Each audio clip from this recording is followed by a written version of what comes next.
ছিল স্বপ্নে দুটো করে, তাই তো সত্যি হলো ভালোবাসা, বলো না হাজি করে। Hello friends, good evening, welcome back to my channel পায়ের দোকান। তো বন্ধুরা, আশা করছি আমরা সবাই খুব ভালো আছি, আমিও খুব ভালো আছি। আমার নতুন একটা ভিডিওতে তুমি সবাইকে জানাই মানে অনেক আমার একটু হাসি পাচ্ছে, তাই কারণ এখানে সবাই আছে তো বলে সবসময় ব্লগ আর ব্লগ ওই জন্য একটুখানি হাসি পাচ্ছে। আর এখন কিন্তু মেকআপ আরও করবো, মানে মেকআপ হালকা করে এসেছিলাম, কিন্তু এই মেকআপ করে বিয়ে বাড়িতে যাবো না, যে সরকারি আরও করবো, ওই জন্য কিন্তু আবার মুখ টুক ধুয়ে ফ্রেশ হয়ে আবার মেকআপ করবো। তো এখন কিন্তু যাচ্ছি ওর বাড়িতে, যে সবাই মিলেই যাচ্ছি। তো বিয়ে বাড়িতে কেমন কাটাই, বন্ধু বাড়িতে এসেছি, সবটা তোমাদের সঙ্গে শেয়ার করবো। আর এখানে ব্যাগ আরও সব কিছু রেখে দিয়েছি। চলো যাওয়া যাক। কোথায় কি যাবে? তো চলো তোমরা ভিডিও দেখতে থাকো। তো বন্ধুরা, বিয়ে বাড়িতে এসে এইরকম নাজেহাল অবস্থা আমি সত্যিই ভাবতে পারিনি। এই যে দেখো, এই মেয়েটা কেঁদেই যাচ্ছে, সিরিয়াসলি দেখো এই যে কেঁদে যাচ্ছে। মানে ভাবছিলাম কি ভালো করে সাজগোজ করবো, আমার যদিও একটু হয়েছে, দেখতেই পাচ্ছ একদমই ভালো করে সাজিনি, এর তো একদমই হয়নি। আর কি জানো তো, কতজনকে সাজাতে হলো, ওর জন্যই না একদমই সাজার টাইম পাইনি, সবাই তো চলে গেল, আমি আর ওই শুধু থেকে গেলাম। একদমই ভালো লাগছে না, নিজেদেরকে ঠিক কেমন কেমন একটা লাগছে, ভালোই লাগছে না, কেমন একটাই লাগছে, সাজগোজটা ভালো লাগছে না, একদমই ভালো লাগছে না। এই দেখো ফুল লুকটা বিয়ে বাড়িতে গেলেই শেয়ার করবো, তো চলো তোমরা দেখতে থাকো। এই যে চলে এসছি, অনেকটা পুরোটা যদিও পৌঁছায়নি, তো মাঝখানে একটুখানি দাঁড়াচ্ছিল, তো আমি একটু ভিডিও করে নিলাম বরের গাড়িটা দেখে। আর আমাকে একজন বলছিল, তুমি কি সবসময় বিয়ে বাড়ি যাও? সত্যি বলতে কি, এটা আমি 6 বছর পর নেমন্তন্ন বাড়ি পেলাম, বিয়ে বাড়ি একটা নেমন্তন্ন পেলাম 6 বছর পর। 6 বছর আগে একটা বিয়ে বাড়ি গেছিলাম, তারপর আবার 6 বছর পর। আমি কিন্তু বিয়ে বাড়ি নেমন্তন্ন খুব একটা পাই না, তো ফ্রেন্ডের দাদার বিয়ে আবার, তো ওর জন্যই কিন্তু গেছি। আর বিয়ে বাড়িটা এত মজা করে কাটিয়ে না কি বলবো, সবটাই কিন্তু তোমাদের সঙ্গে শেয়ার করবো। তোমরা ভিডিওটা কেউ স্কিপ করো না, কন্টিনিউ দেখো। আর এই যে দেখো কত বোম টোম ফাটানো হচ্ছিল, আমি তো দেখছি, চলো তোমরাও একটুখানি দেখো।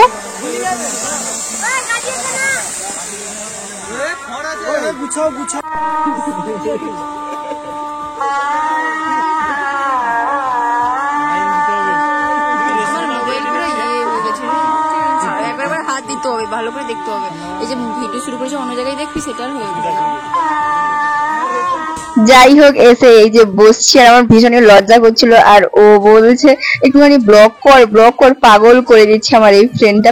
তারপর বলছে কেউ একটা হাই করছে না, আমি ভিডিও করছি, ও এরকমই বলছে।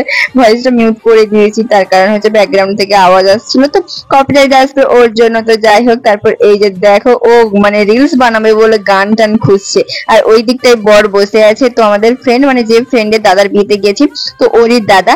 আর ফ্রেন্ডটা বলছিল কলেজের ফ্রেন্ড কিন্তু হয়। তো এই যে দাঁড়িয়ে আছে দেখো, তো ও বলছিল চল তোদেরকে একটু দাদার সঙ্গে ফটো আরো তুলে দিই। তো ও কিভাবে ভিডিও করে দিয়েছি তোমরা একটুখানি দেখো।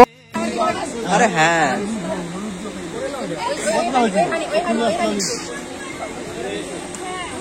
আর কি দেখা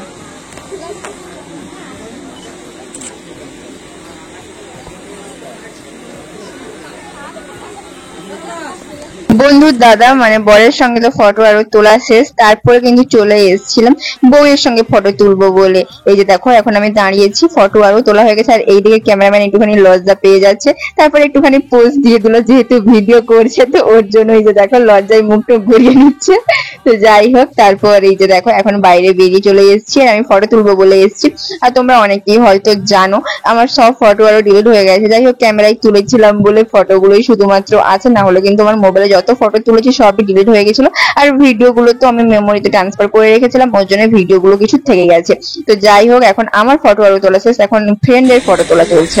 ক্যামেরাম্যান জলদি ফোকাস করো, ওই তাকে কতগুলো ছবি তুলে দিচ্ছ।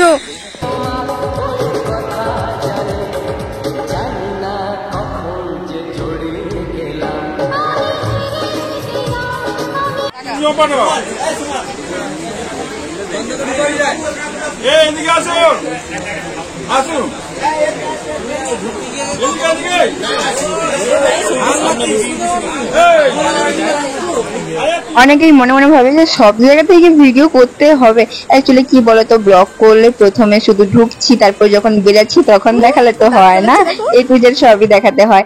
তো যাই হোক, এখন কিন্তু খেতে বসে গেছিলাম, খাওয়া দাওয়া কমপ্লিট। তারপরে একটু বাইরে বেরিয়ে একটুখানি ঢং করলাম, মানে খেয়েছি যে ওটাই হজম করছিলাম, না না এটা নয়। তো বলছিলাম চল সামনে থেকে অনেক ভিডিও হয়েছে, ছবি তোলা হয়েছে, বাট পেছন থেকে একটা ভিডিও করে দে।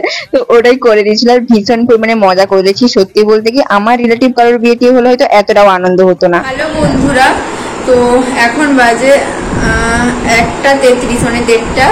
তো এই জাস্ট এলাম বাড়িতে এই জাস্ট এলাম। তো রুমের মধ্যে এসছি, ও বলছে ব্লগ কর ব্লগ কর ব্লগ কর, পাগল করে দিচ্ছে। এই যে কি দাদা কে কি বলছে, তো ওর কিন্তু এই যে খোলাখুলি হয়ে যাচ্ছে, আমার কিন্তু হয়নি। আমি বললাম একটুখানি বলবি কি, যদি বল, না হলে আমি বলছি শোন। তো ওর জন্যই নাচবি, এক্ষুনি একটা নাচবি কি, নাচবি কি বল, নাচবি? এখানে ক্যামেরা ভালো এসছে, তো একটু নাচ।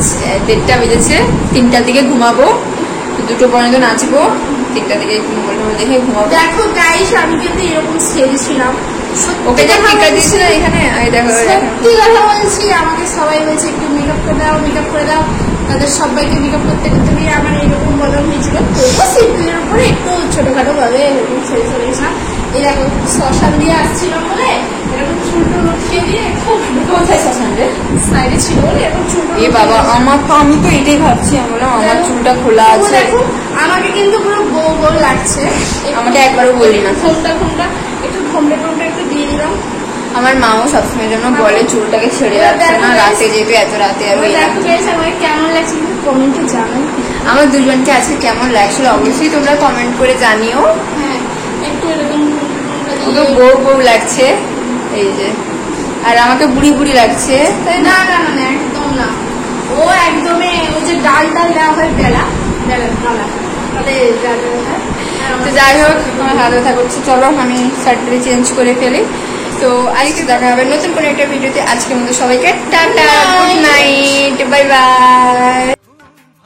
সত্যি